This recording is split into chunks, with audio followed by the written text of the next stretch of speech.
what's your focus, balance focus for the next 30 days? Forrest, what do you got? What's your balance focus for the next 30 days? Give us your freedom and then your balance.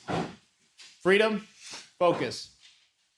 Yeah, so my annual target has been a gratitude journal that I've been working on all year long, Yeah, and so this quarter is to finalize it, and then I'm gonna give it to her as her Christmas present. beautiful.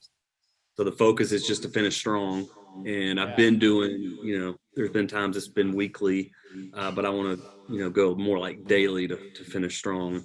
Have a lot of entries. How are you going to present? Are you going to get it like bound, like Garrett's got the stack books bound? Is it a paper thing? I mean, It's a physical journal, handwritten. wow, I'll just wrap it. dude, Give her the journal. that's amazing, dude. If my wife could read my handwriting, I'd do the same thing, but it's illegible. So maybe that's my focus for the next year. Figure out my handwriting. Beautiful. So that's your partner. What about your posterity? Yeah, I was sharing with my group. My youngest is adopted, and he's the hardest by far for us to parent. And he made a comment the other day that he doesn't feel like he can live up to the rest of the family, and he's just adopted, and so he just needs some one-on-one dad time for me to affirm him and tell him he has what it takes and speak life into him. And I'm gonna I usually take off a lot of time at the end of the year. I'm gonna make sure he and I do that. How old is he? 12. 12. Yeah, that's a hard age too. Yep. That's where, like, I don't know. I remember, I kind of remember what it was like to be 12, but it felt like my world started getting scrambled. Like, I don't know a better way to describe it. So that's a tough age, bro. So then your focus target around your son specifically is to take some time just one-on-one with him. Yes. No siblings. You got it calendared, or where are you at on that? No, I haven't. So that'll be the next step. I know what dates I'm taking off. So now it's just picking the time and. Because if you're anything like me, and this is the craziest thing, my wife and I had a fight for years when we were married. She's like, well, I can't believe you didn't remember whatever, yada, yada, important thing. And I was like, honey, if it's not in my calendar, then I'm not going to do it. And so like now we're in a rhythm and habit as a family, calendaring things just like I would for business. Because what I know is if it's not on my calendar, I'm not going to do it. And it's not because I don't care. It's just because I forget. I get caught in the momentum and the rush and everything. And I just totally forget. So you're going to get that calendar then today. Yep. Beautiful. 2 clap. Boom. Chris, what's your balance? Impossible, balance, focus. The impossible was to really make wedding anniversary coming up on the 25th something. I shared yesterday, it's surprised I'm still married from the lack of effort that I've actually put in through the years. Yeah. We just kind of had, I don't know, no excuses, but we just doing a lot of shit. I was in school for half of our marriage. 8 years in school. So any little effort I do now really is well received. So yeah, I'm putting a lot of time and effort into making this 16 a little bit more special. I've been doing monthly or daily letters to her starting November 1st. So I'm gonna have 25 of those complete. Yep.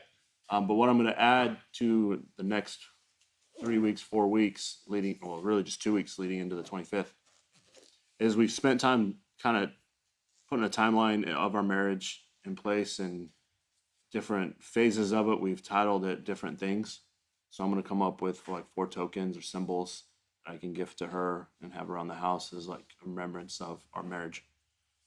Beautiful. So that's with my partner. And then my boys, I got really specific and calendared specifically activities with each of them one-on-one. Perfect. For the next 4 weeks. Perfect. So I got stuff in the books planned that I'll put some time and energy behind. And zooming back out, what was your freedom target for balance this quarter? It was to help my family, people in my life feel seen, loved, and heard. Cool. So beautiful. Which is giving of my time and energy to them. Which is the hardest thing, is to give time. Yeah, beautiful. 2 clap. Boom. Right on. And what's crazy about this, Chris, is this pattern. And I've noticed it with my wife. New becomes normal, becomes numb. So what's wild is, like for my wife, I neglected my wife for so many years that I start doing little things and it like lights her up and she feels amazing. And then like 6 weeks later, she's like, you haven't done fucking shit for me in a long time. And I'm like, woman, look at all the stuff I've done. And what happens is I've actually raised the bar on myself. And so what's crazy is this is like an endless game of expansion from a perspective of it's like, okay, cool. Those little things I used to do that worked, like the checking the boxes, sending in the fucking ballot, no longer works. She wants something more. And usually for me, Chris, it's not actually more. It's just more thought and intention behind what I'm doing. Because it's easy for me to go grab flowers from the store, right? But when I first do it, it's really amazing and impactful. But now it's actually bringing it to a new level and slowing down and getting a little more thoughtful and intentional about what I do. So what you're doing is beautiful. And you may run into something where your wife is like, I don't feel like you're doing anything for me, or I don't know how your wife shows up in that way. Right. There was expansion. Yeah, and so just count on it when she does it, because she's probably going to do it if she's like most women, that it's not that you're fucking up, it's just like, well, I got to level the game up again. Yeah, because the new became normal, became numb. Beautiful. All right, so we got the conversation of balance locked down, and now the next conversation is business, right? So Hans, what's the saying Coach Garrett has around the conversation of business? Business is what fuels the life you want, the marriage that you want, the family that you want. Yeah, we build the business to build the man. We build the business to build the man, which is the craziest thing. Build the business to build the man. Chris, if it wasn't for your business, would you have any interest in learning marketing? Phil, you got to go? Not at all. All right, 2 minutes here. We're going to give Phil a hug. Thank you, brother.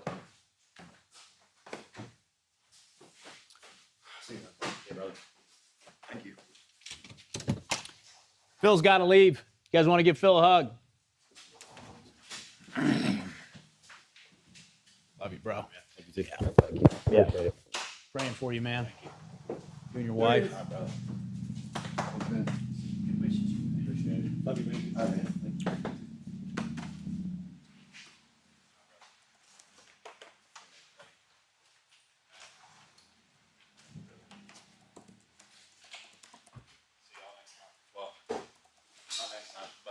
We'll see y'all. All right, safe travels, bro.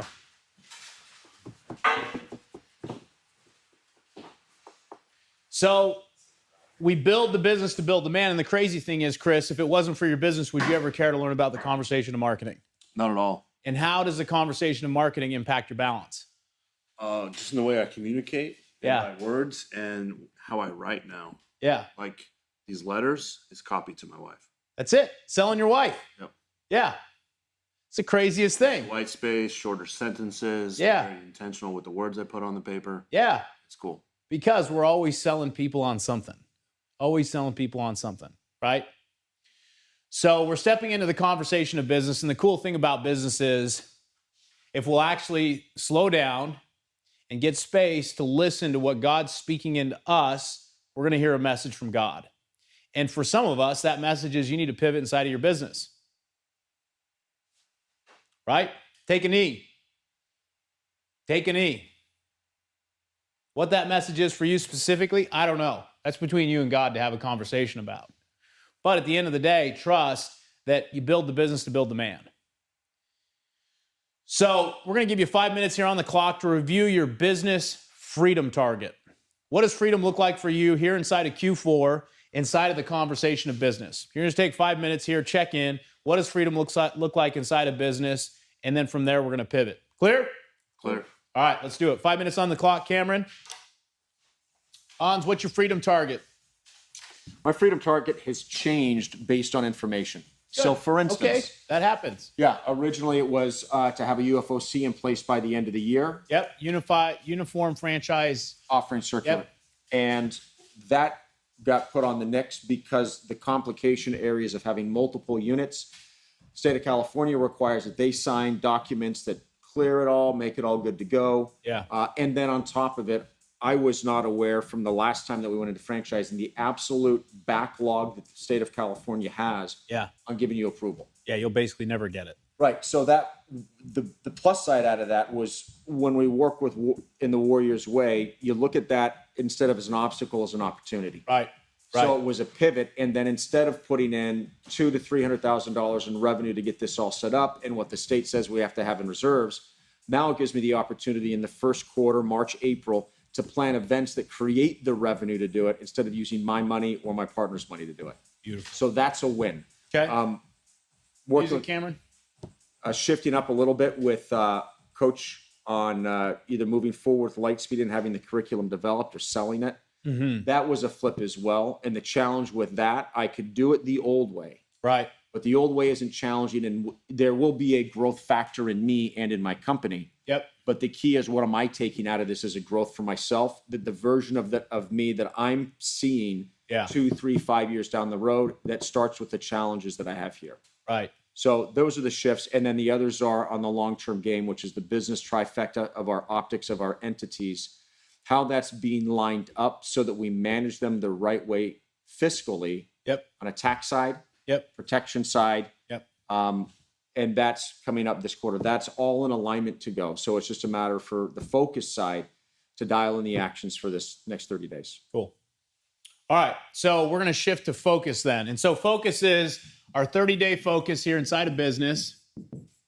What's our 30-day focus that puts us on track for our freedom? And then the key here is we got our focus, which is the lead domino. It's like if I knock down this lead domino, my freedom target will happen.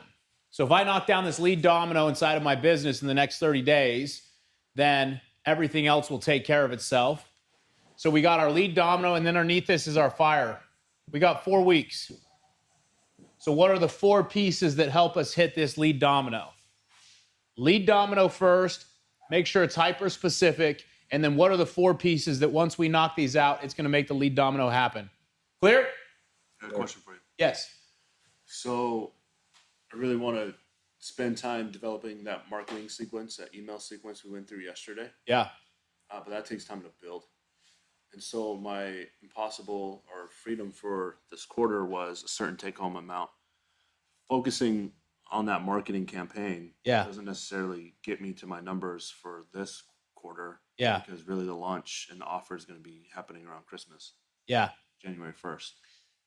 So what you're saying is I had a certain freedom target around taking home an amount of money. Yeah. But in order to achieve my freedom target, I have to be in the chair. I can't be over here working on a marketing target. No, what I'm asking is my next 30-day focus Yeah. is focusing, creating that content, Yeah. really working towards my current goal. Right. So the craziest thing. This is really like towards March now, February, March. Yeah. So the craziest thing about this game is like we miss this as entrepreneurs that profit or King's Cash is actually just an outcome. So like we set a target around King's Cash, and the hard part is many times that target can't happen because we haven't laid the right tracks to lead to that outcome. So you thought that your target was going to be a certain amount of King's Cash, right? Yeah. And what you're figuring out is I'm off track. Is that fair? I'm asking, is my shifting my 30-day focus, although it doesn't directly support that number, Yeah, set me up for Q1 of next year? That's Is that- it. Is that appropriate for a 30-day focus? 100%. Yeah.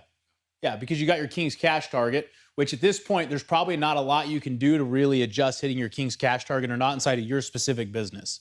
There's not a lot of levers you can pull anymore. But what you can do right now is you can actually shift your focus to set you up for Q1. Cool. Clear.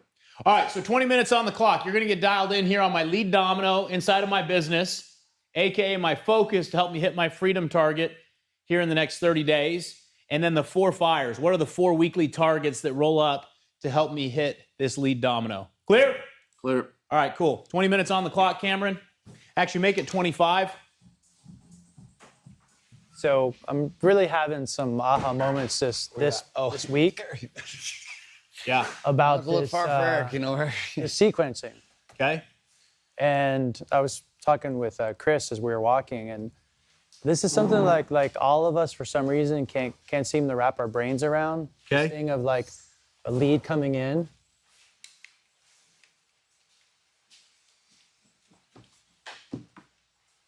And then what we actually do with it in terms of like a sequence, in terms of like right now, I have, if I call them, Yep.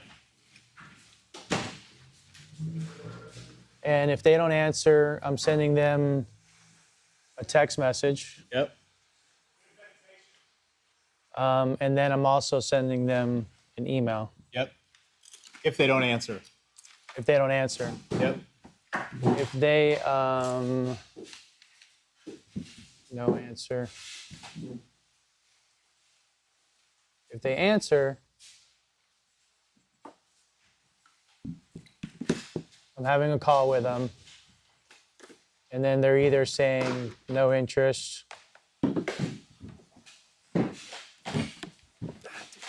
call back, or we set an appointment. And I put this in place, the text and the email after the call, Yep. from being here last week, or Yep. last month. Last month. Yep. And I did create the intro video and all that stuff, but Smart Asset, the leads that I'm getting from Smart Asset got me thinking down this route, right? Because I know that here, when there's no answer, no communication, no interest, I have a big opportunity to nurture those leads. Okay. So you're Right buying, now. buying a lead that's sold to a bunch of firms. Yep. You know how many other firms? 3 other advisors. So you're competing against 3 other advisors, at least. So here's the thing that's happening. There's 680 leads Yeah. available for the month of November Yeah. from that company. Yeah. But advisors in the area aren't spending a lot of money. They're doing the minimum. So they like I'm doing the minimum, 2,000. So they send those leads out to those 3, but there's like another 600 leads that if I ramp up the money, no one else is talking to them because there's not another 2 advisors to split the lead with. Right. So what's your issue?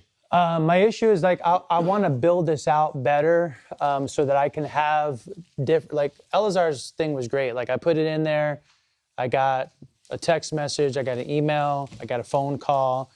Like he has the whole process that I want to build for my side of the business. Yeah. So that not only as I'm getting these Smart Asset Advisor leads, I'm also going to ramp up seminars again starting January 2023. I'll do 2 seminars a month.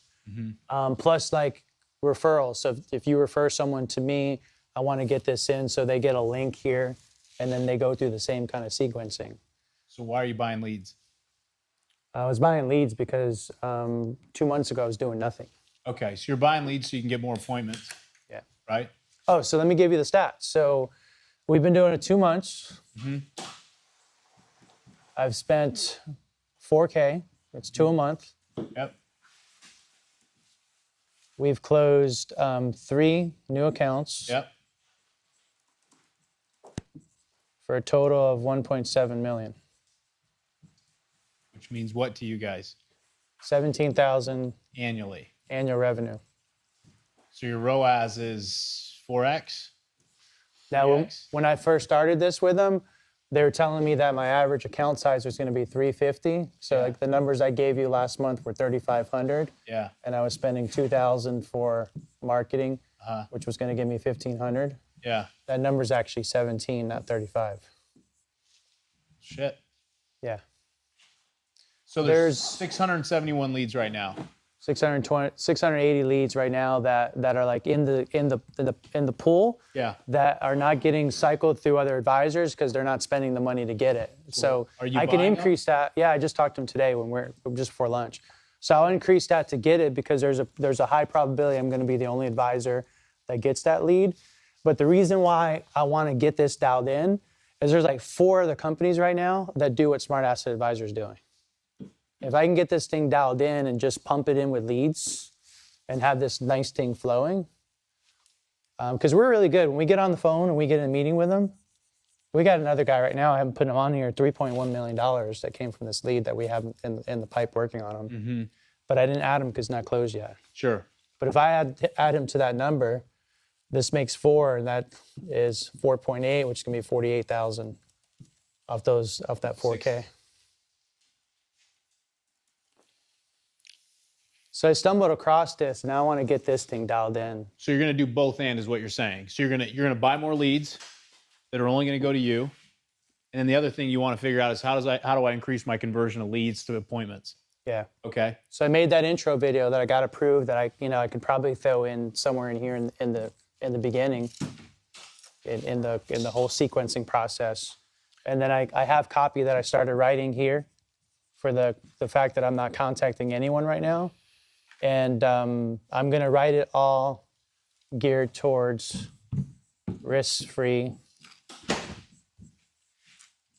retiree. And the pain's just going to be everything going on in the market right now. You big use swing. all that language? And I could use everything that when I was writing, I wasn't writing for a specific target. I was just writing about like just pain points that clients have expressed to me about the markets. And now I can just wrap it around this container of like a retiree is sitting here and they're supposed to be enjoying the best part of their life, but they're glued to this thing right here. Talking heads dealing with this with their money. Sure. And they're getting no enjoyment out of there. They're getting no security or peace of mind. They're just getting anxiety, fear, doubt, concern, and wondering if they're going to run out. Let's go back up. So in the last 4 weeks, you bought how many leads? In the last 4 weeks, I bought 20 because we get 20 a month. So Okay, so the you got last, 20 last leads. 2 months, I had 40. You got 40 leads at the top of the funnel then, where it says lead. Yeah.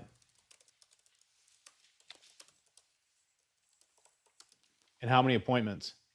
We only had like 5 appointments. 5 appointments, 3 closes, or 2 closes. Possibly a third one. Yeah, I talked to the company today, and they told me there's an advisor that he's not even doing anything like this. All he's doing is like 2 weeks out, he's sending a letter with a little market note on it, and his conversion rate's 11% just doing that. And what they promise is a 5% conversion rate, which that first month we didn't do anything. The first month, all we did was call them. We didn't email them, we didn't text them, we just called them. And we got the 5% results. We got one new account, and it was $350,000. Exactly what they promised. I added the text and the email and the phone call every other day, Yeah. and then we got this. Which is what percent conversion? 5 from the lead. Would be, 1 would be 5%, 2 would be 10%, 3 would be 15%. 15% conversion. So 15% just by making these minor changes, and that's not even like. So what's your question now? So I want to build something out like, okay, so if I send this lead comes in, Okay. and within 5 minutes, they get a text. I'm just guessing, and then 5 minutes later, they get an email. And then they get a phone call 15 minutes later, or the link to my video with one sub link to book an appointment if they want. Like I'm trying to figure out like what would be a good kind of like sequence to start adding to this, and what else could I add to it? Okay. Because like Chris and I were talking about it too, and he's got the same problem in terms of like really trying to figure out how to flow this all out so that I can put it in place. So I guess I was wondering if there's like a framework that anyone's used that is a pretty good timing sequence that's worked out pretty good in conversion that I can put to start plugging and playing and see how it works out. I got the CRM now. I'm doing the training to learn how to use it. What CRM are you using? It's called Green Rope. Green Rope? Yeah, so it lets you do landing pages, lets you do create campaigns in there. It's if the person clicks on here and that's true, you can take them to there. If they no, you can take them to there. Looks like every other software available. Yeah. How'd you pick this one? Compliance LPL approved So it. they'll approve that one. Yeah, That's awesome. so it's in our system, available. It has the functionality of controlling click rates. You get to see what they opened, what they didn't. Workflows. So if a ticket's created on a service issue, it's going to follow where that ticket is and who's assigned to. Cool. It'll follow the salespeople I plug in there. It'll let me customize campaigns, and it's approved. Cool. So you have full access to the data, correct? Yeah. So start mailing day one and don't stop until they tell you to fuck off. So just That's your strategy. just do this, and then just here, Email every day. right here. They just get an email every day, Email every day. and it should be the 15 email campaign And then start it over again. that Phil built out for us. And then start over. So do that one and then start it back over. But make a different the next 15 emails. And then email the next 15, do it again. Okay. And do it again. And do it again. And then once you're about 60 days in, just repeat the very first one. And they won't know anymore. And then just repeat them until they tell you to fuck off. Now your text campaigns, you could run similar.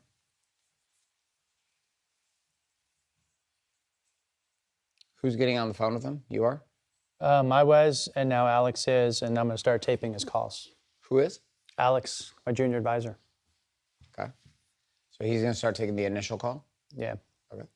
I'm he like, take the initial call on the other ones?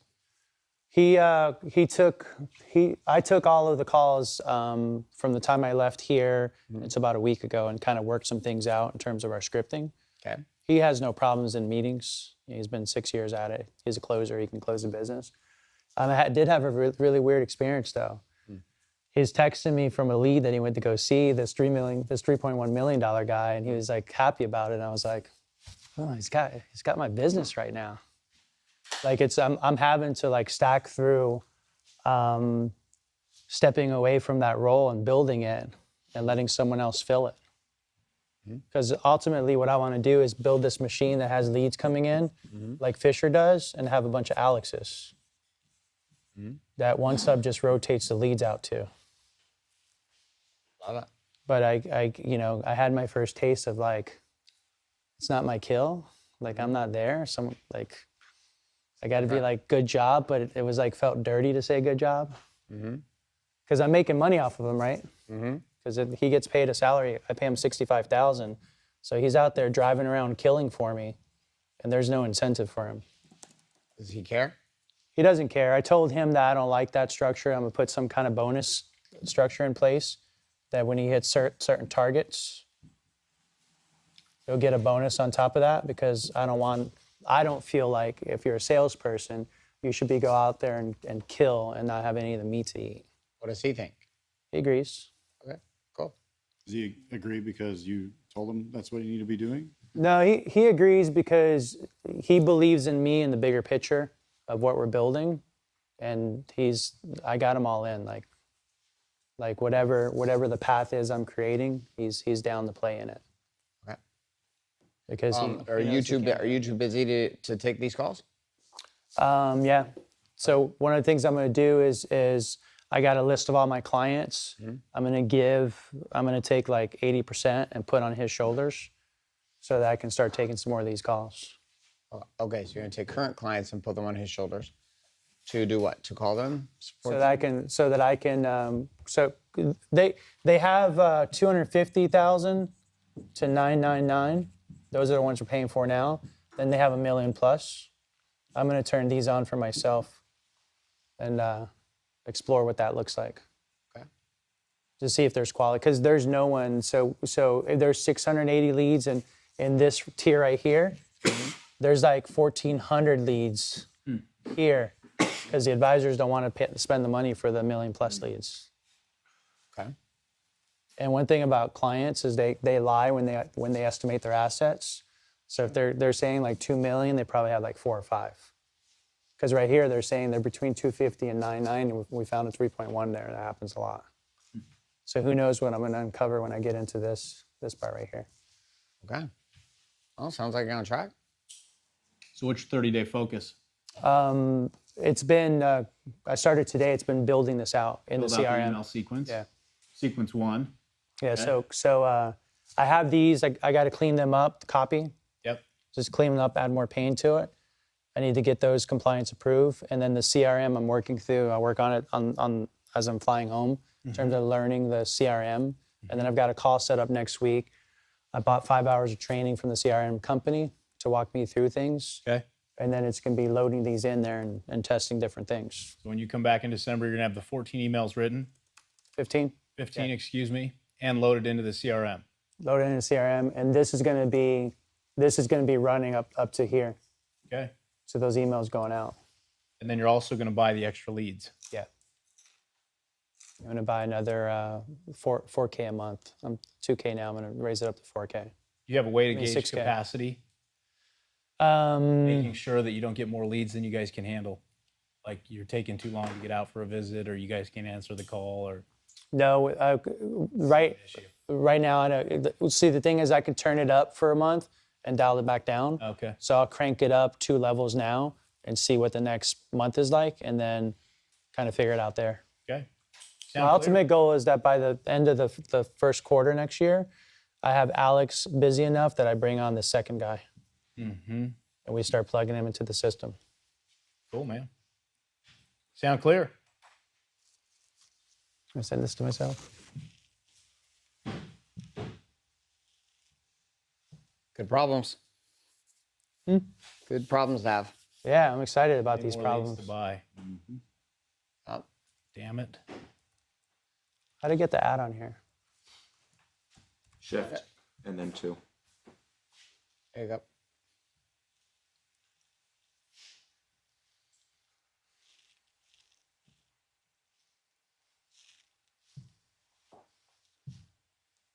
Boom.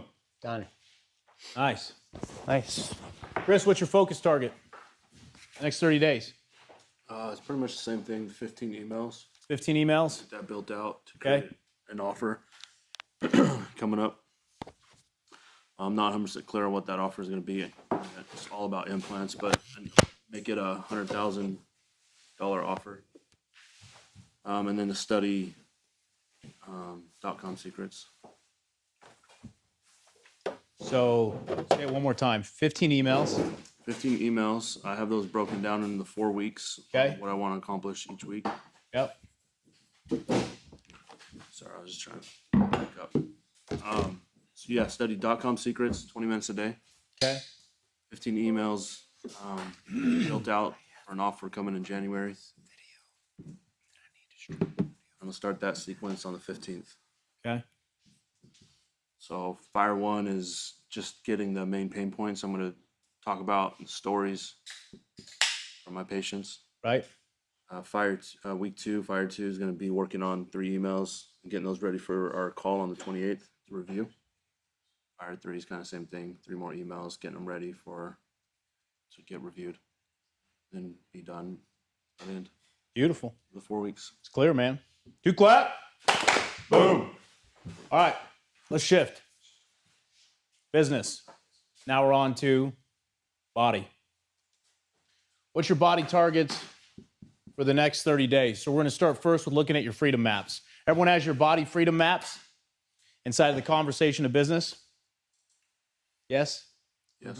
Yes, yes, yes. Pull them out. Pull out your freedom maps for body. And we're going to take 7 minutes here to review your freedom maps for body. And you're going to check in. Here's my freedom map I declared for body for Q4. And where am I at? What's the gap? So give you 7 minutes here on the clock to review your freedom maps. And then we're going to do some sharing. Clear? Clear. All right. Cameron, you get some music? All right, Rojas. Yeah. What's your focus? What's your focus? Come up here and draw it up. Your focus and your fire for the next 30 days. Take us through your freedom, your focus, and your fire across your body. Come draw it up. Let's see what you got. Let's see what you got. Oh, yeah. In the box. Yep. Good. Yeah, if it's green, it's good. Just clip it up. Green, If it's green, it's good. green, it's mean.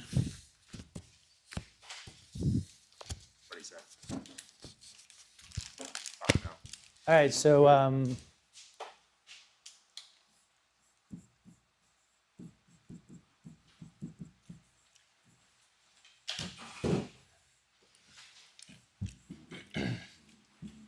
Open up the gap. So when it comes to this, I was really struggling with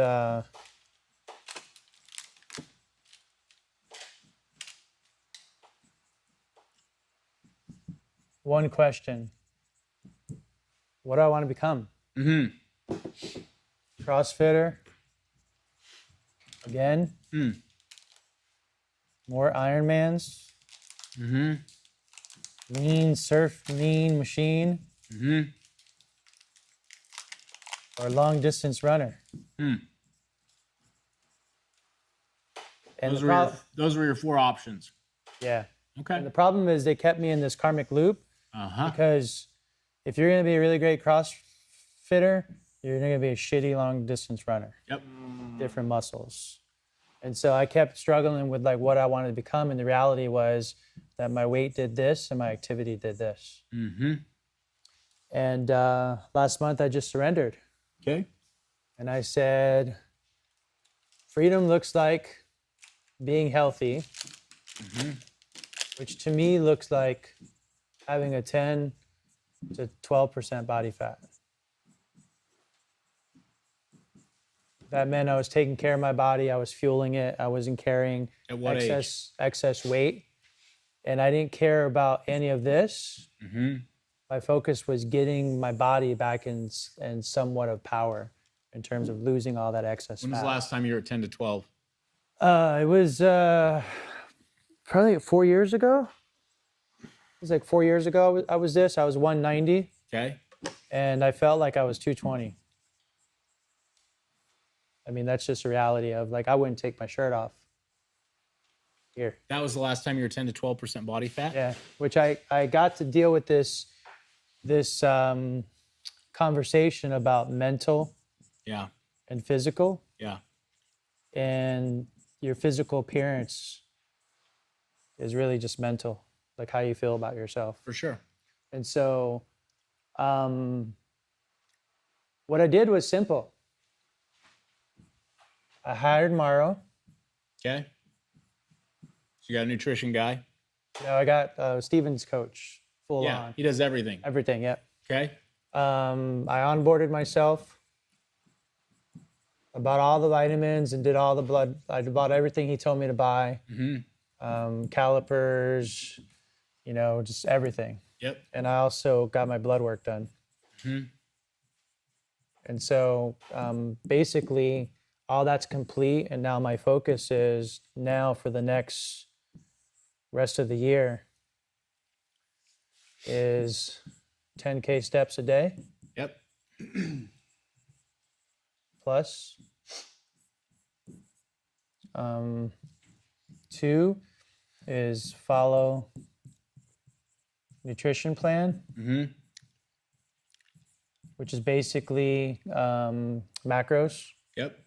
just being in my range, but getting this from as many whole foods as I can, and also watching the caloric density of the meals that I have. So I've been eating a shitload of salads, which typically aren't in my wheelhouse. Not with the shitty dressing. 3, I work out 3 days a week. Monday, Wednesday, Friday. And 4, I track all the data. I report daily. And then 5 was my nighttime and morning routine. 8 p.m., no food, no phone. 9, no water. 10, bed. 5 a.m. wake up. Take my Freedom Protocol supplements. Walk and talk. Gym. Or stretch, depending on what day of the week it is. And so that's been my focus, and that will continue to be my focus. Once a week, I have ZoFit. Right? Zozo. Zozo. Yeah. Which is a pair of pants and a shirt you put on that has like sensors on it. So you prop your phone up in this little thing and you You do 365, and it takes your measurements for you. Huh. So cool. It's like $100. And so, Really? so Never I heard do of that every 2 weeks so that I can. So the phone scan, it's How accurate? probably within 5 to 6%, they claim. It's pretty accurate because I have my measurements I did by myself, and then I have the measurements there. And it was What's it close. measuring? Body fat, It's everything. muscle density. It's measuring like you would with a regular measure. 3D fit scan. Yeah, it's a 3D fit scan basically. Oh, okay. That's what it is. It's measuring like like a lot of the trainers want you to measure your arms, your chest, your waist. It's Yeah. doing all that. I found the more fat you have, the more accurate. So like in 12 to 17, it's very accurate. Below 12, it gets like some of my arms and stuff said it was like 6 or 7, and it was really 9, and vice versa. So when you start getting low on the body fat, it's Have you cross checked it with like a Odd pod or something. buoyancy, bod pod or with DEXA. DEXA. Yeah. The doctors are going to think I'm fucking nuts because I show up to the DEXA scan with the suit. Yeah. And I'm like, we're doing this side by side. They're like, what the and results wise, it was pretty close. For 12 and above, it was spot on. So for most people, For it's below fine. 12, it was a couple For me, it's couple gonna work. degrees off. I got 20 pounds or so to lose, so Yeah. like it's gonna work just fine for me. So take us through like describing what your freedom looks like at the end of this year. So at the end of this year, I got that it's there's none of like- those there's like labels. so like I'm looking to lose 3 pounds a week, Yeah, and we've got about 6 weeks left, sure. somewhere around there. So Yeah. 18. I weighed in at 214 here. Yeah. Minus 18 for those guys that are better at math than me. 196. What? 196. So I'm looking to be 196 to 200 by the end of the year. How's your cardio game though, and your flexibility and strength? That's all getting handled. My flexibility is pretty good because when I was doing CrossFit, I never got hurt doing CrossFit, Yeah. but I got to the point where I couldn't go up lifting Yeah. because I didn't have the range of motion. Right. You got too I muscle I bound. was always sore and everything. Yeah. So when I started Warrior, Yeah. a year after, I quit CrossFit and I started stretching every day for 30 minutes. So my mobility is pretty good. My cardio is not quite where I want it to be. And I tried to go back to CrossFit-ish kind of thing. And my coach was like, no, you got all you Warrior guys want to go back to CrossFit. Yeah. He's like, no, you pay me, you're listening to me.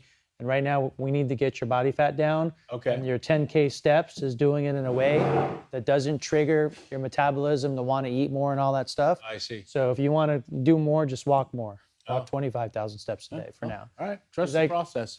He's like, once I get down and weight, then we can talk about me doing CrossFit again if I still want to do it. Okay. So freedom is like just following the process he's laid out for me. Okay.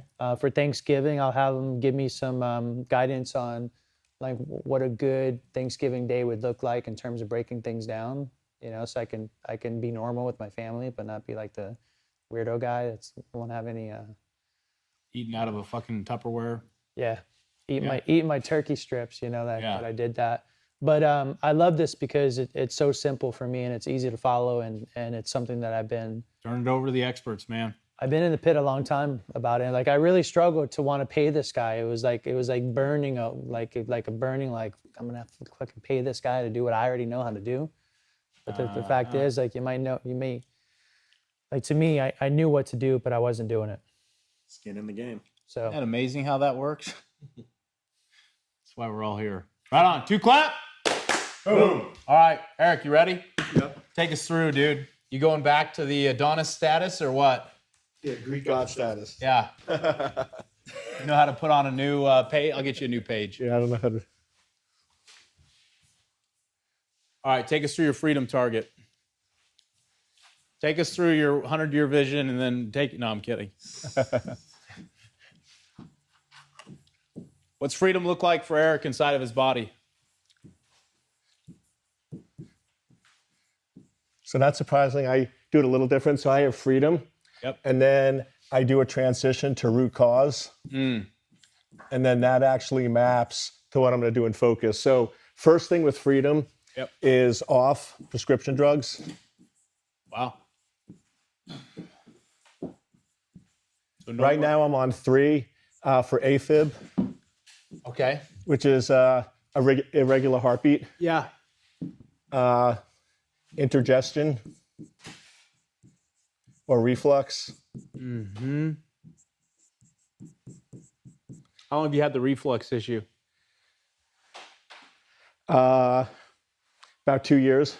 Okay. So surprisingly, all of these issues started when I stopped traveling for COVID, and I was home 24/7 with CB. Crazy bitch, by the way, if you don't know CB. Yeah. So 24/7. That's when all these different issues started happening. And then the third one is I'm on a CPAP for sleep apnea. Wine, this is probably not going to go away. Actually, if you can get it, these two are directly correlated. Oh. Because when your heart starts going irregular, Yeah. your body starts panicking Okay. and tries to get more oxygen Sure. and can actually put you into sleep apnea. Okay. Yeah. Yeah, I don't know. A lot of like I have I have sleep apnea, Yeah. but it's the neck size is the big driver. of Yeah. it. That's a little too. I mean, my big issue with this one is really on the dating. Because you take a girl back to your room and you go into bed and you put on your fucking Darth Vader mask. Not a huge attract, but I'll have to get over that one. So off prescription drugs is a big one. Kinky shit. Yeah, I know, right? A whole new level. Eric, with your reflux, have you played around at all with minimizing carbs? No. I would test it. I had a Okay. lot of guys, and I went through it myself. If I was able to keep my carb intake under about 75 grams a day, my reflux disappeared when I was overweight. Interesting. Okay. If I had a high carb day, I just knew I was going to be in fucking pain all night. Yep. So I would look to play around with that. And then if you do have to have carbs, like white rice and sweet potatoes were always the ones that I could stomach. Okay, nice. I'll look into that. Thank you. So you brought up an interesting point though. All this stuff got triggered because of your soon-to-be ex-wife. Yeah. Yeah.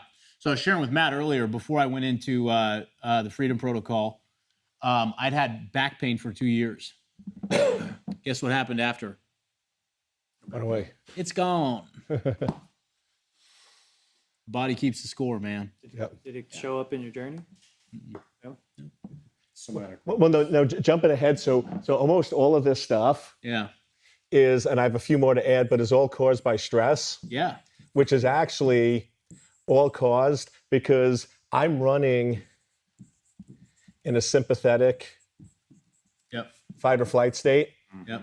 about 9 to 10 hours a day. I'm always Wow. like, this could happen, that could happen. I'm always thinking what could go wrong, what could pop. So this is all related also to the relationship and to the being stuff. So that's really the big focus across all 4 domains Yeah.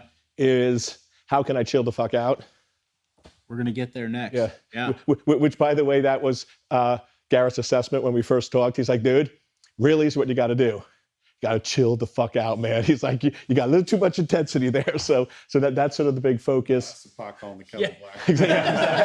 I guess that's true. Yeah. I got some advice for you, bro. Yeah. But then on Freedom, the other big one is cardio. Yeah. That hit me the other day. Out of all my friends, when you go to the beach, I look awesome, they don't. And they're like, let's go for a run on the beach. Yeah. And 10 steps in, You're gassed. I'm like, fuck that. And they went for like 5K run on it. So I'm like, I got to definitely. So what does it look like for you to have cardio? To run a 5K in under 20 minutes. Clear. Cool. Yep. Write that up. That's pretty quick. Yeah, it's 6.5 minute miles. Yeah, that's really fast. Yeah. But by the way, I used to run that How long ago? 4 years. So I used to do 3 years ago, I switched to heavy lifting. But before that, I did Ironman.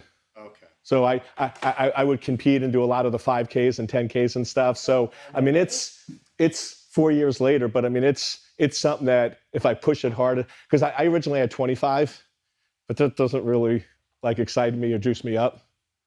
So What's your current weight? right now, 218. Why is that hard for you to say? Because right before I started the program in April, I was 180. So now to put it in context, I did a massive cut. So I got down to 180 and 8% body fat.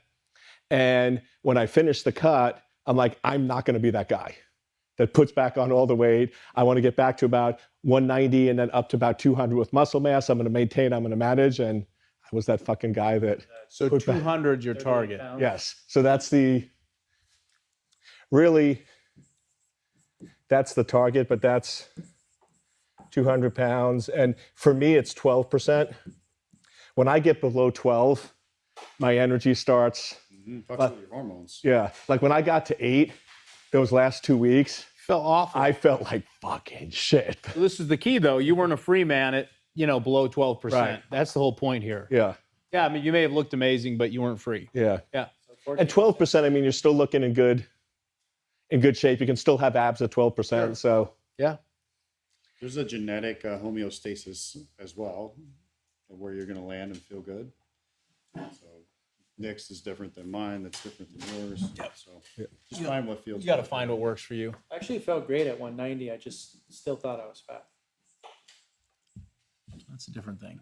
So but I mean, that's a mental thing. Or also there's a difference between a 190 of muscle and a 190 of, hey, I'm just 190. Yeah. So you got to find that percentage. Like 12% sounds great. I'm at 18 right now, walking around at 255. 12% is probably not in my wheelhouse. Yeah. 14, 15. 14, 15 That's is going to be a achievable. good you got to level test for and me. see what I got that. Yeah. And then the last one is I always like sort of each year optimizing a body part. So this year was total. So I did Dr. Boyd and got the full scan and the quick stuff he does. I mean, everything was sort of within the ranges. Sure. But to me, where I want to go, this has to be super, super optimal. Yep. So I want to go back. I did it 6 years ago, the Amen Clinic, Cool. where they actually they do full brain scans optimization. MRI, yeah. And all that. So that's really the big prescriptions drugs. The big root cause is the stress sympathetic. So it's some of those other areas. But the immediate focus is to go in and do 15 minutes of cardio daily. What's your food intake like? Seafood, eat food. Imagine Carl's a really big elephant and the big pile of shit. It's crappy. Observe what happens over here. So is that part of the plan?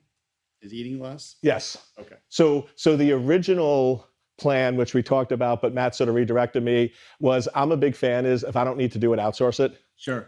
Money is easy, write a check, piece of cake. So I was going to hire somebody to travel with me and take care of all the food. There you go. But then Matt's like, dude, with all the technology that's out there today, you can just hire somebody to pre-set it up and work with Brandy, my EA, and basically have the food shipped, showing up and managed. So that's what I'm going to do. And so hire whatever we want to call it, food person. Food person. Yeah. And my other big thing is get a target. When I was cutting and I had a calorie and macro target, I'm a machine. I don't have a target now. So it's like some days are 2,500, some days are 3,500, some days are... Yeah. And my biggest issue is the last 4 hours of the day. Yeah. Because what'll normally happen, like here, I'll get done, I'll go back and do shit, and then like 6:37, I get hungry, and I'm like, let me order. Yeah. And then the food doesn't show up till 8:15, and because I'm so hungry, it's like, 17 meatballs, that sounds fucking good, and 4 pastas and 3, and then I just fucking overeat in the last 2 hours. 12 breadsticks. Yeah. Yep. So- 17 brown breads. Yeah. Not a bread on the table last night. 4 bowls of cold cereal. Yeah, exactly. Lucky Charms. It's not 4 when you use a bigger bowl. Yeah. Only one box. Only one box, Johnny. Coach, I put 1 serving in there. Exactly. Yeah, so my big thing is really finishing the year that I'm going into 2023, sort of everything optimized. So get the cardio in, have the food person all set on that, get my target macros, and then schedule the Amen Clinic of the big next 30 days. Cool. So, question on your 15 minutes cardio daily. Is that really going to get you where you can hit a 5K under 20 minutes? No, but it's going to get the habit built. It's a start. Okay, cool. My issue is when I get habits, then I could change and optimize. But right now, like I'm on a treadmill, Yeah. and 3 minutes, I'm like, get the fuck off. So I'm impressed you last that long. Yeah. That lasts like 30 seconds. So if I can build that habit where just get on one of the machines for 15 minutes, Yeah. the goal is that's going to ramp up to 30. Yep. And then doing 30 will then ultimately be able to map to the 5K. But that's the 5K is probably mid next year. I'm not going to shoot for that right away because I got to build up the cardio side. Beautiful. Eric, I don't see anything in your focus for managing stress. The root cause. So yeah, the two things here is the marriage piece, which rapidly fixing, and that's getting taken care of. I'm doing a lot more meditations. Okay. So most of these are being handled on the being Gotcha. and the others. And then the last piece is with the sympathetic nervous system, it is potentially caused where there could be blood flow issues and stuff. So I am seeing a chiropractic. So that's the other, I'm doing it now, but just regular chiropractic to keep the blood flowing. Cool. Dude, if you shed the weight and you stop eating so much, I think a lot of this stuff will figure itself out. Yeah. Just get to a healthy place. Yeah. Macros dialed in, bro. Yeah. You're gonna have someone take care of the food, and you get your target calorie macros. Have someone who's low carb or like keto Yeah. focused. Your reflux will disappear. Yeah. Your reflux disappearing is going to help with your CPAP, which is going to help with your AFib. Yeah. So it's all trickle down effect. Exactly. Yeah. These are all sort of, yeah. But you eat like shit because you're stressed out. Yeah, no, and that's the one thing, not blaming it, but what I didn't realize is when you're in sympathetic state, your body craves simple carbs. Sugar. Yeah, quick sugar. Because I never understood. I mean, it's the weirdest thing. Yeah. I will sometimes be sitting in my hotel with a stressful day, Yeah. and I'm like, I'm not gonna eat ice cream, I'm not gonna eat ice cream. And it's like a demon comes over me and people think I'm fucking nuts. And I walk down to the shop at the hotel and buy a pint and I'm like, what? And then the whole time I'm eating, I'm like, what the fuck are you doing, motherfucker? So some of it is habit, but some of it is the body just like survival. It's hilarious, bro. Dude, last 2 times ago I was here, I got a whole Papa John's Hawaiian pizza and just went to fucking town on that thing. Like I just got out of prison. It was my first time. Now that we're doing confessions. Do clap. Boom. Right on, Eric. Thanks. All right, so let's shift gears to the final conversation here. And as Eric highlighted,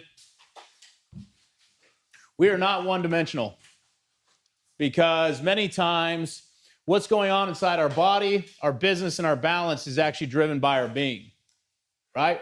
It's actually driven by our being and our relationship to ourselves, but also our relationship to God. So pull out your freedom maps for being. We're going to pull up your freedom maps for being. What does it look like for you to be a free man inside of the conversation of being? We're going to give you just 3 minutes here on the clock to review your freedom maps for being, and then we're going to do some group shares. Clear? Clear. All right. What does it look like for you to be a free man inside of being? 3 minutes on the clock, Cameron. Thank you. Let's get some shares. Eric, what does it look like for you to be a free man inside the conversation of being? The big one for me, I think most of you know, I'm a big NLP person. Yep. Neuro-linguistic programming. Yep. And just reprogramming your operating system. So now I feel like I have the connection to God really good. I pray a couple times a day. I do the meditation 2 to 3 times a day. So I have those in. So to me, the big areas is to read the Bible. Okay. I sort of kept putting it off, going, well, just because other people read the Bible doesn't mean I have to. And God's like, shut the fuck up, that's stupid. So I want to read the Bible and go through that again. It's been a long, long time since I read the Bible. And then really just a lot of the stress and a lot of the issues and a lot of the things that I'm uncovering with Kerry are really a lot of really bad programming. Yeah. So I need to go in and really fix a lot of that programming, change a lot of that and overcome that. So that's really what I'm focused on. Is just biggest thing, which sounds simple, but it's huge for me, is overcoming trust issues and love. I mean, the 2 big things that I walked away with Kerry and the business relationships and others is that you can't trust people. And if you love people, they're going to fuck you over. That's heavy, bro. Yeah. But like the stack that I just did yesterday, the rage stack, I wrote in there, love equals pain.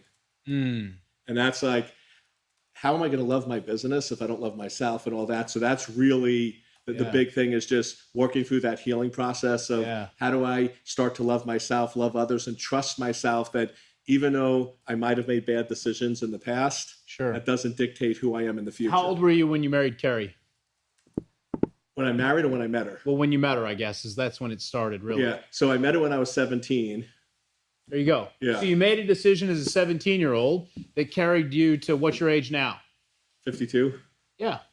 Okay. You made So, like, there's no shame in that, bro. Exactly. You made it Yeah. sound like you were older than that when You made a decision as a 17-year-old that you drug with you till you're 52. I married when I was 25, but I knew her for 7 years before. So yeah. Yeah. So it's just, to me, it's just one area, but that's such a big area. Yeah. If I could next year sitting here, a year from today, have that sort of solved and addressed, that's like huge. Matt, what are you hearing him say? This is a story that needs to be rewritten. So you and I did a rage stack. When was it? Like 2 months ago? You remember that? Yes. I was on it. Yep. What was your story you were telling? Your racket you're running? That people will take advantage of me and screw me over. No, but there was another one. There's another one? That you wanted to be in a relationship where your wife cheated on you because it got you love and sympathy. Oh, yes. So secondary gain. Sorry. Yeah. So, like, I told you, bro, like, just consider you're lovable as you are. Yeah. I met you and I liked you right away. I could feel you got a big heart, man. Yeah. No, I feel that. No, to me, this group. Johnny's getting weird with it. Yeah. No, to me, No, I sent him a gratitude. Yeah. When he was announced he was going to one-on-one. Yeah. No, but you guys really were huge, because prior to King's Council, everyone I met, when I told them, oh, cheated on 5 times, well, they're like, oh, dude, man. I mean, they gave me the sympathy and the love and this and that. This was the first group that was like, dude, that was fucked up. And I think, Matt, you were one of the first ones going, dude, that is not cool, man. It's like, you guys didn't give me the sympathy. You were like, that's not a good. up. Yeah. So like, you guys were the ones that woke me up, of like, kicked me in the crotch going, dude, this is not a cool thing that you should be proud of. So Yeah. Johnny, what does it look like for you to be a free man inside of being, bro? To trust myself more and lean into what I'm being called to do. Real time. This morning was not easy for me.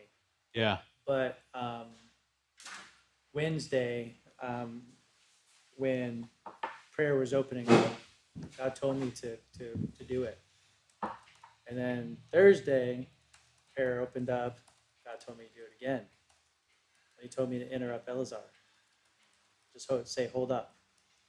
I want to do this. Mm-hmm. And I told myself, just be weird. It would throw the energy off. And I didn't do it. And so it came up again this morning. Mm-hmm. My prayer stack. And then it happened. Then I prayed, and like all the things of like, what do I say? How does it come out right? The rehearsal, it just all went away, and I just kind of spoke truth in the moment of What's showing up? what was showing up. Yeah. So then I came back. I sat down. I tried to do another prayer stack, Mm-hmm. and my app wouldn't let me load it. So then I went to this computer, wouldn't let me load it. Would let me go in my notes to reflect on exactly what you said to reflect on. Where else you need to to listen to God. Yeah. And I said, what the fuck, man? So then I went into my notes and I put it in there. And then the very moment that we finished and we started sharing, I went to the app that was already open and hit the button, and then it let me send. The app started working again. I was like, There you go. And so how that shows up for me is continuing to lean in to my stacks. Last week for my GT Mm-hmm. was the very first time in 3.5 years of being in Warrior that I actually downloaded my stacks for the week and read through them. I'd never done that before. I have from time to time gone back and clicked on a few. I've had from time to time gone back and clicked on memories, but I've never, ever, ever, ever gone through in GT and downloaded for the week my stacks and read them all through. Beautiful. And it was pretty awesome. Like I got some really amazing revelations. And then what I did was I went back and I downloaded stacks that I was doing my very first time stacking in Warrior. Yep. And I noticed a lot of the same themes are coming up. Different. I've elevated myself for sure, but there's certain stories that still exist. And like the message was like, you know, how are you gonna ever break free from the stories that you have if you never take time to reflect the revelations that I've given you? Yeah.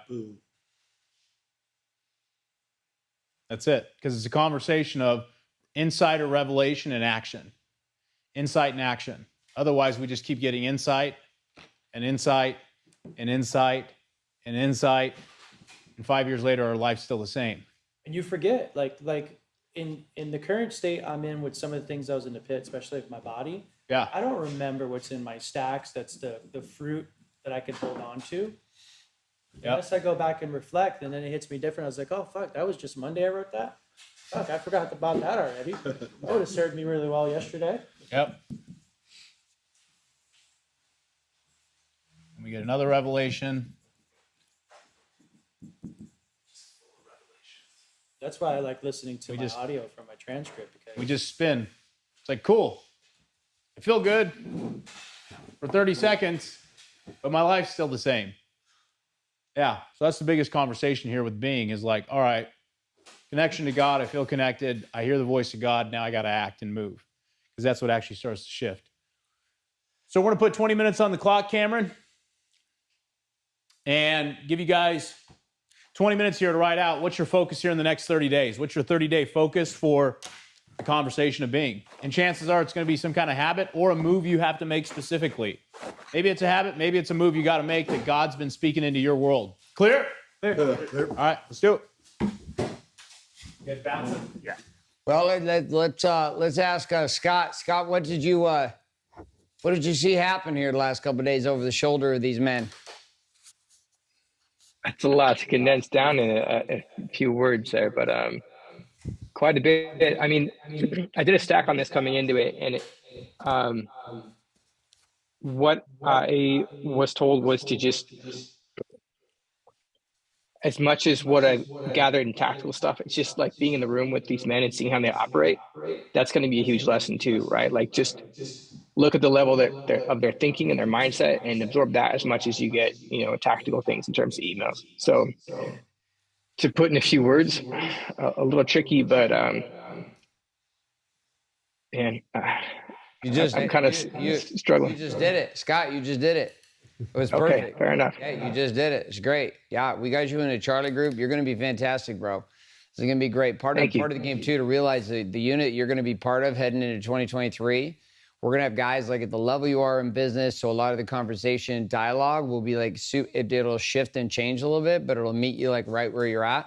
So you're getting a place where you're kind of in a group where a lot of the conversations happen with these guys too. It tends to be pretty high level.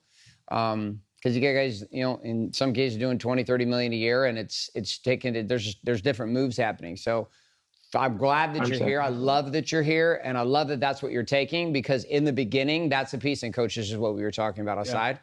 Perspective for you guys, Scott, at the level that you're producing it right now, getting the right angles in your head is literally 90% of what will drive increase in profits and revenue and more money. It's just the way you fucking think. It's not even doing things differently so much as thinking about doing things differently that changes what you charge, how you price things, who you hire, what you sell. It did right here. So great job.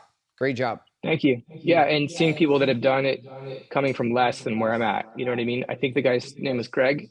Mm-hmm. He made like 12 grand coming into this or something like that. 12 and grand whatever in he's at. 2020. Greg, yeah, in 2020. Thank you. 2020. For the whole year? That's what I asked him when he saw me. I was like, a month? That's not great, bro. Yeah. No, the whole fucking year. We thought he was talking monthly too. Yeah. I was like, the whole fucking year? How's that possible, bro? That's like less than a gas station attendant. Yeah. That's the 4 minute mile for me. That guy, that he came from that and is where he is now. You know, whatever it is, 20 grand a month Yeah, in like a short amount of time. 27,000 a month right now. Yeah, he's doing fantastic. So beautiful. That's insane. Yeah, thank you so much. You got it, brother. Great share. Love that you're here. Can you shrink that back down for me, Cap?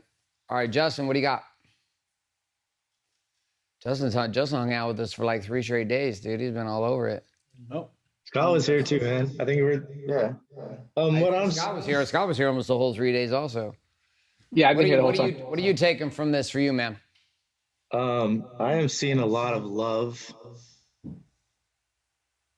Just a lot of love in there. So.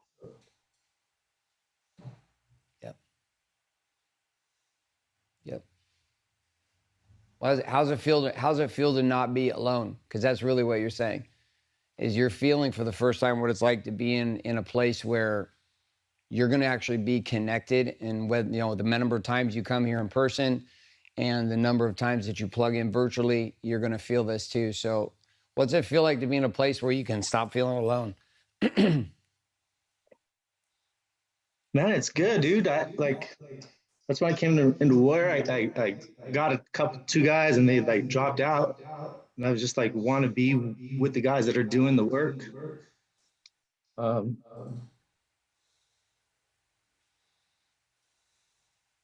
So I'm happy to be here. Yeah. I love that you're here, man. I feel your heart so big. And I see her too. Eric's hunting her down too. There's a lot of men in this place like that are searching. When Johnny was like first coming into Warrior, same situation, trying to get focused. There's a lot of guys that are like in that place. So like you're not alone at all in it. We got divorced guys who've been through shitty situations, searching for a new wife, searching for a woman that they can truly love with the letters you wrote. I was telling the guys, a couple of guys said, if our guys who were married could write with as much love to their actual wife that you wrote to your future spouse, I mean, fuck, dude, we would get some shit done around here. So I appreciate your contribution on that. It was massive. It impacted a bunch of the guys that aren't here and a bunch of our guys that were virtual who are part of this group too. Like we were getting messages in about it. So thank you. Thank you for being courageous, you and Scott both, to be here.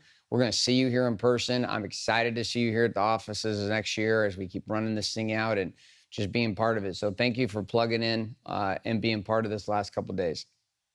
Yeah. Hey, Justin, feel free to post those letters in the chat, man, if you want to make it easy on the rest of us, you know. Scott's going to go ahead Totally and build from my heart, babe. Going to build a slide file, and then he'll forget. He'll put it at the end, love Justin. Next thing we come back like 6 months from now, and Justin's married Scott's wife. Like, well, that's not what we were trying to do. Well, that didn't work. Not the kind of seduction I was looking for. Exactly. Coach, this is the other piece I want you to see too. In that initial Charlie group, it is mindset and healing. Yeah. You do these 2 things, and this is across the board. You and I were talking about this, Eric. Like the healing factor of production is massive. Like it's just like feeling fucking worthy for love, feeling worthy to produce, feeling worthy for the money. Which, interestingly enough, comes down to how fucked up we all got inside growing up. Yeah. Yeah. So, Johnny, where you at into this? One of like, I sent you a stack reminder, stack memory this morning. What was it from? From Warrior Wealth One, from Production Challenge. This on? Mm-hmm. Yeah, you're good. It was from Production Challenge. I was telling Red about it. Elazar and I, my Mexican brother, another mother. Latinx. We've been at it since 2019, in every program together, except for Warrior Week, for different ones. But I just feel like I've grown so much just in the last 3 weeks. You know, it's there's moments I'm just like, this is fucking amazing, and also moments where like it still sucks because I see things that I can get to, and sometimes I can't see how to get there. But I keep knocking. And this week was good because it's a big week, because it's the first time that I've actually been able to see that I can build a sequence. And it took me fucking around on Elazar's website and like, how does this thing actually work? to be able to like see something in action that I could relate to. Yes. Because it's tough. Like when you look at everything we do here, you gave us all the resources, no doubt. Like you gave us ninjas when we needed like elementary school teachers.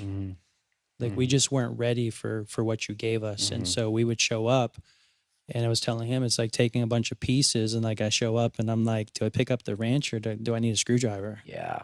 Like what do I do with this? Yeah.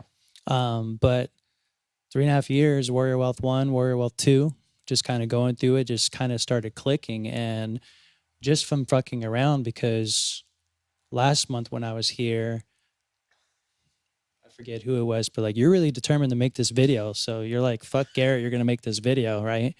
But it wasn't really about the video. It was like, I felt like there was something here with these leads that were coming in, that if I can just get some things figured out, I could increase conversion, and that could be the thing that I end up doing, that I can build a massive company off of. Because if these people are already doing it and they're having success driving in the leads, getting those people to take action, then I can pick up. And it was the first time really that I took a look at strategic seduction and realized that there was more than one cycle of it.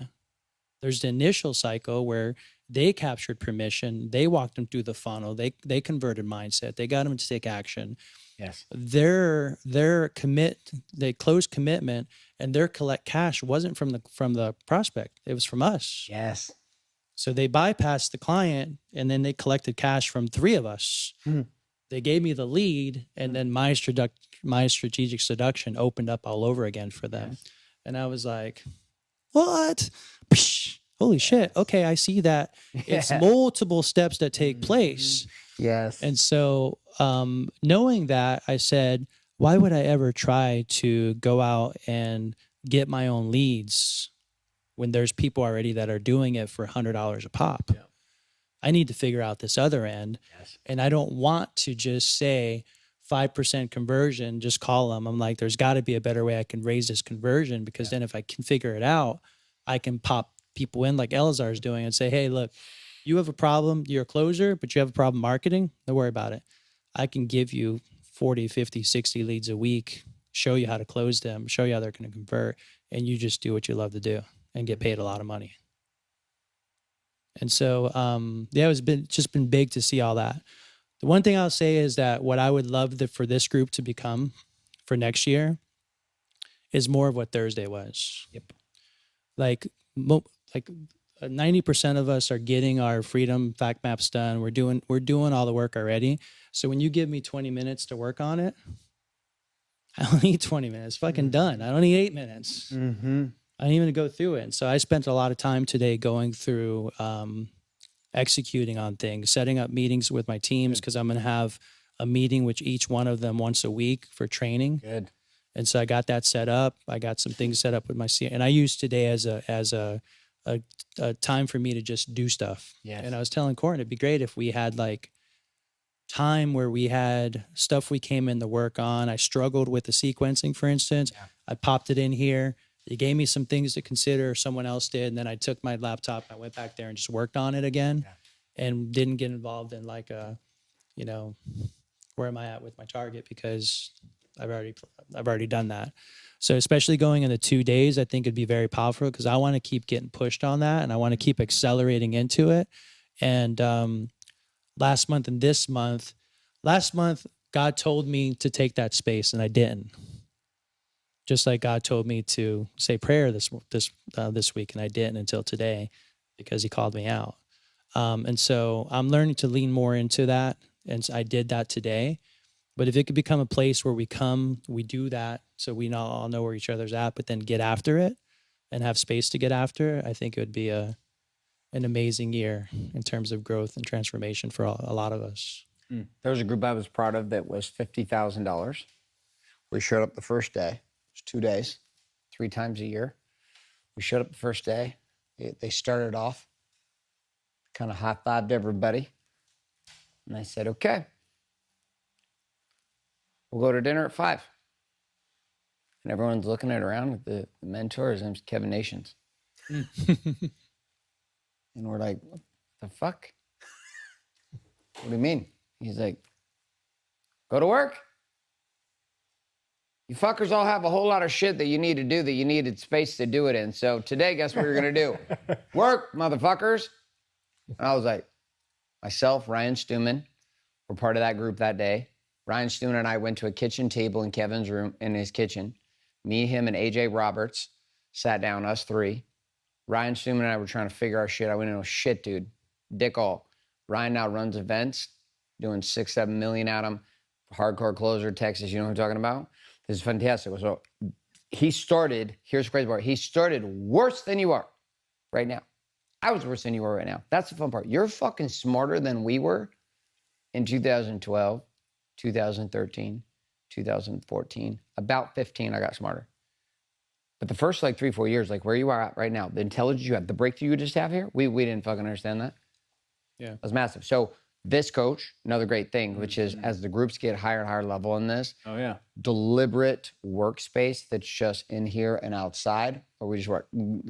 Eric just fucking does it anyways. He's like, I'm gonna go to my throne. Fuck you guys. I'm gonna be back. I was out there working today, and you guys sat at my table, and I was like, what the fuck? I almost got up and left again. I was like, Yeah. God damn it, I can't get away from these fuckers. They wanted to sit there and talk about their whatever. But We're playing around with some ideas too in this, and we play around with having workstations. Sure. So because of the way the formatting goes, there'll be like days where the event's happening for 2 days, and then there's another event happening 2 days after.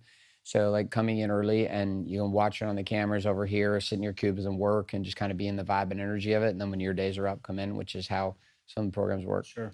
The other piece too to really give you huge kudos on is the fact that you have, you stayed with it. I'm not, now people are like, Garrett, you're really fucking smart. But in the beginning, I wasn't. Like I was really not smart at marketing, all the stuff you're figuring out. I was just fucking angry that I was so stupid. Yeah. So I just kept staying with it, dude. And like you, I kept having breakthrough after breakthrough, and I would get it. Simple things like send your fucking emails. It sounds so stupid now, but at the time it was so big. What the moment you just got today, listening to you up here, I was like, it's about fucking time. Because now your brain just opened up a whole warehouse, and that means all these things that you didn't think you understood are all going to come back and be super relevant. Yeah. Evan Pagan talks about this, which is the ability to learn skills in art over time that you don't know you need until it's time to paint the masterpiece. And now here you are ready because your brain opened and you have all these skills the last 3 years you've picked up, courage you've made from moving to the new practice by yourself, all these things that now are going to be relevant to being able to do what you're doing right now. Yeah. So, and dude, your heart is just open. I'm so fucking proud of you as a man. Yeah. It makes me emotional for you because like I just know like how much your wife and your kids. it's not even open as much as it could be. Yeah, but dude, it's open more than it's open more than it's ever been, Johnny. Like for real. And you as a human being are enjoyable to be around now. It's not that you weren't a likable man before. Yeah. You were likable. You're now enjoyable to be around. Do you understand what I'm saying when I say that? Yeah. Very likable at surfing and hanging out. Now it's like enjoyable. It's like you're sitting with me in a lineup. It's enjoyable for me. It's like, this is my brother. Like, what's up, bro? Fucking love you. Yeah, enjoyable for me. And that's because this opened up. I see, Well done. because I see you different. I see. I don't see you. I see your spirit. Yeah. I see who Garrett is. I see who Corwin is. Yeah. And, you know, the gratitude stack, and I think he would have tried to make out with me if it were in person. Love that, man. Namaste. Namaste. All right, Rhett, you've been hanging out here watching for the last like. Rhett hang out with me day 2. Rhett came here on well, tell him how you even ended up here, bro. You were sitting right here as a student, right Yeah. before, like years ago, 2019. Yeah, Justin, brother, I fucking feel you, man. So my journey started in 2019 through Warrior Week and threw myself in all the way, dealing with relationship problems, making good cash, could afford masterminds and shit. But I was searching for meaning. I was searching for connection. I was so devoid of it. I was in fucking so much pain. And I was lonely. I was surrounded by people, but I was really lonely. And came here to this place searching for a brotherhood that understood what it meant to connect and to introduce myself to the spiritual conversation.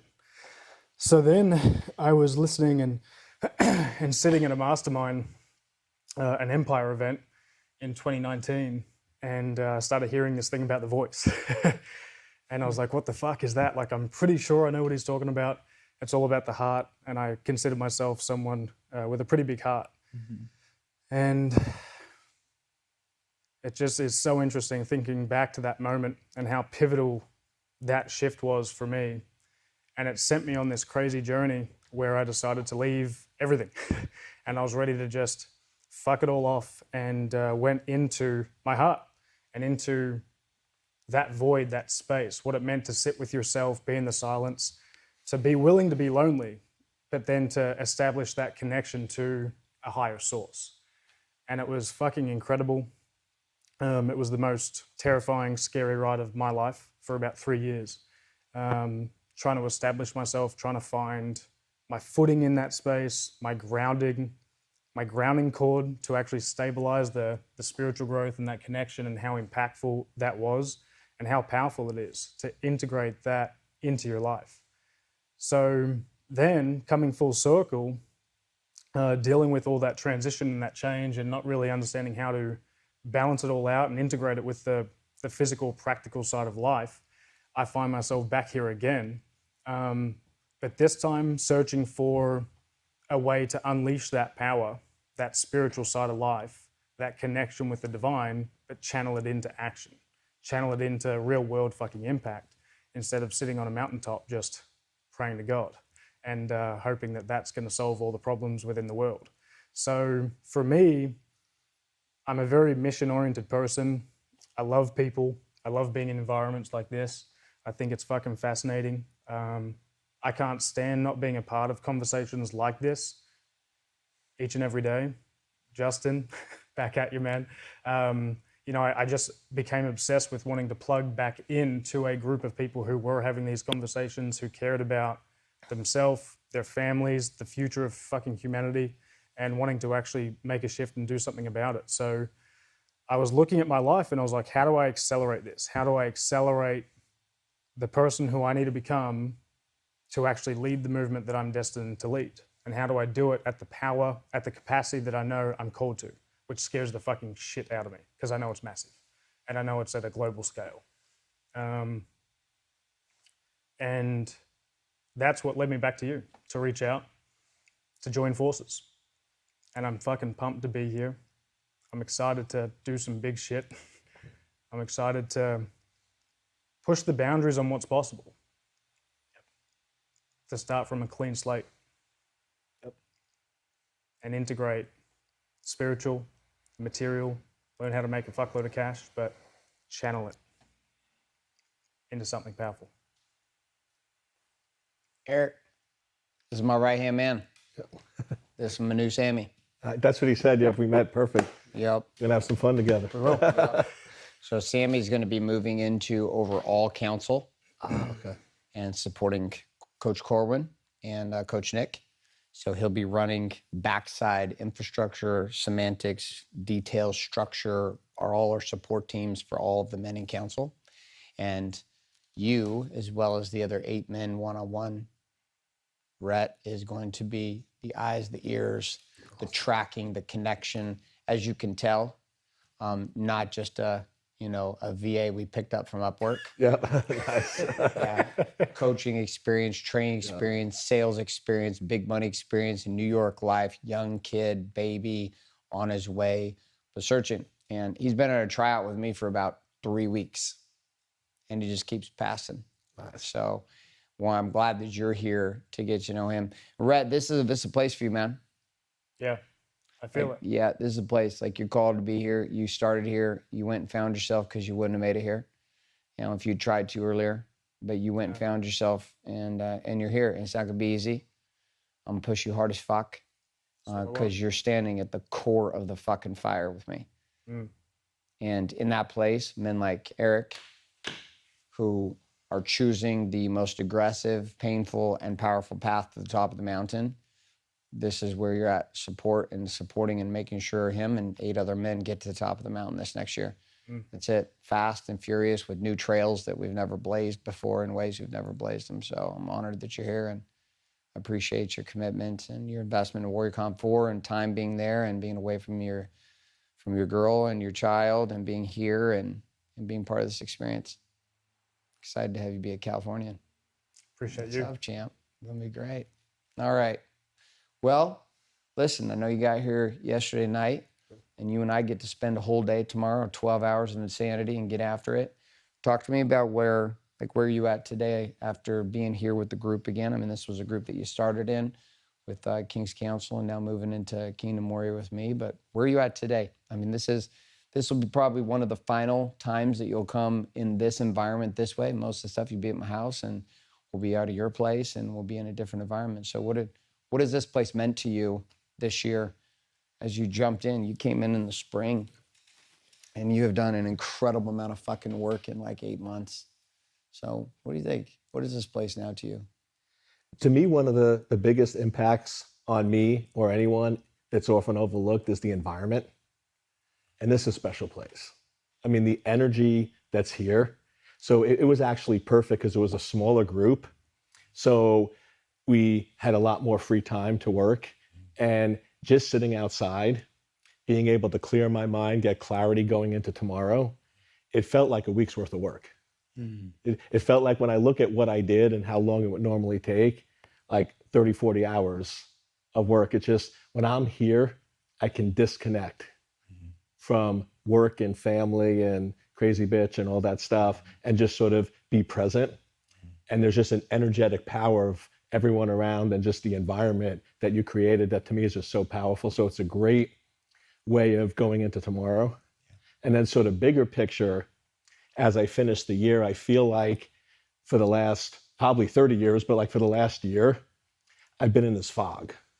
And you can see maybe this far in front of you. So I didn't really know like what I had or what I didn't have. And now that the fog is lifting, I know there's a lot of work, but I'm like, wow, there's a lot of beautiful things, beautiful people, beautiful. So I'm starting to get a more positive that, yeah, I might have stayed in a relationship a little too long, but that doesn't have to define me.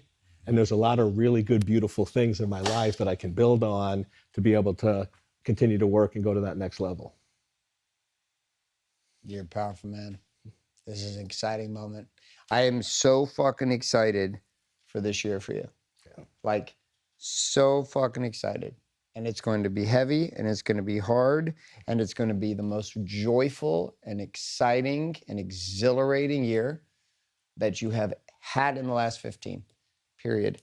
And we're going to go through our game, and you're going to be with like 27 different women, and we're going to slowly upgrade them from the late 20s to their 30s, and real great. We'll find out how the game works. That's how it's going for all my guys right now that are going through that, and it's beautiful, and we'll have it. And I'm excited. I'm excited that you're here, that you made it to this point in the game, and that we get to have our time together tomorrow. Tomorrow's gonna be a great day. You've done a lot of fucking work to be ready. Tomorrow's gonna be magical. Yep. Coach, where are you at as we wrap up today? I mean, this is bro, you started in this room. Yeah. And then 5 months ago, out of fucking nowhere, you were here. You were here that day. You weren't here. You two weren't here. Coach Corwin was a student inside Scott and Justin. He was just here in our 100K mastermind group. He's been part of a group since last fall. He was just like you guys, in the group, just playing, part of the game. All of a sudden, one event, I'm sitting here, and I get like drawn into this thing, and I look at Corwin, and I was like, oh, fuck. This is your room. And I had an awareness that like I couldn't ignore at all. And it was, everyone else disappeared in the room. And then for the past like 5 months, it's been this a bit of a seduction train of insanity that now leads you here to this place. So knowing that this is your room and knowing that in 2023, I mean, we got nearly 100 guys, 80 plus guys in council right now. We'll be at over 100, 115 by the time this game starts in January across all the different groups in council. And we'll be at 200 by next summer, coming into early fall, and likely 250 coming into the fall next year and the next winter. Easily. This place is like your temple. This is everything that you have been told by God was available to you for 10 years. Like, what are you seeing this week being here with the men?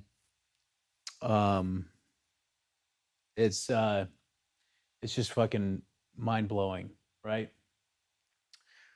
I shared with Garrett after we had our moment that I saw this coming in 2018. I didn't know what it was going to be like with Garrett. I didn't know any other details, but I had a vision of it happening. And then it was 19, I did Big Money Marketer, and then 2021, I joined the challenge because I'd had a lot of training, coaching, consulting, spiritual awareness, but my life didn't work any fucking better. I still felt like I was fucking looping. Looping. And I did the challenge and I was just fucking blown away. I was like, man, this is so simple, but it makes so much fucking sense. And the opportunity to sign up for King's Council came, and I sold my wife on it. She said, I think that guy's an asshole. A total douchebag. Wouldn't be wrong. And she's like, but I trust you. If you're going to do it, you're going to do it. And, it's crazy. I got the book in 2015, Surrender by Michael Singer. I didn't even know what the fuck that meant. I didn't even know what the fuck surrender meant. And I think I'm finally starting to get it. I'm finally starting to get it. And it's crazy. It's not about efforting. It's not about fighting. It's about just slowing down enough to hear God speak into your life and then move. So I'm letting go again, and I'm going to have to keep letting go almost daily because my ego wants to fight. Yeah. We just went through it right now out on the porch. Yeah. You qualified. Change of plans. All right. My ego is going to have to let go again. Of Yep. everything. Of everything. My wife. Yes. My kids. Yes. My house. Yes. My money. Yes. Everything. Yes. Yes. All of it. It might cost me everything. I might be divorced in 3 months. I get divorced, my kids stay in Arizona. Fucking everything. Justin's a good dude if that happens. What are you willing to do this for? God. Yep. He called you 10 years ago. 10 fucking years ago. Yep. 10 fucking years ago. 10 years ago, he called me. Yeah. It's all right. I just went ahead. Yeah. Figured some shit out. That's it. And now you're here. And the only request I have is all in. And submit to him, not to me. Mm-hmm. And then turn this place into what he wants us to be. I see it. Yeah. And Johnny, we got a special group in our group because this is going to be a group that will be unlike any group that's ever been here. And you deserve that because you guys were with us in 2019. I was even saying that in those stacks. These were the first guys that we brought in that didn't come through Warrior Week.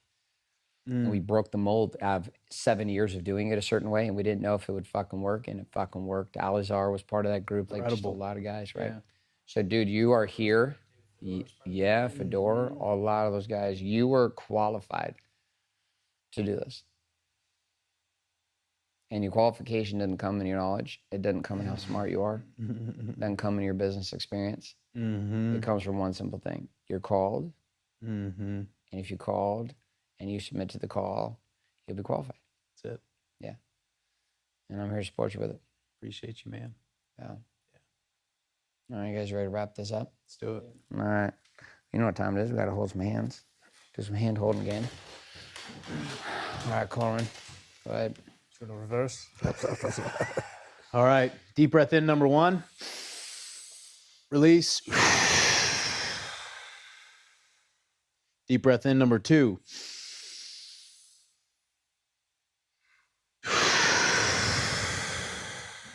And number 3.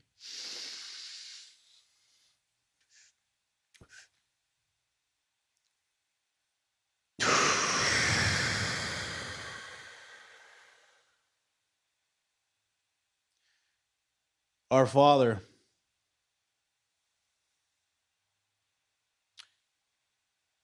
we come before you, humbled as men, as souls, as sons, hearts full of gratitude for the opportunity we have to surrender, to let go, take a knee, and move.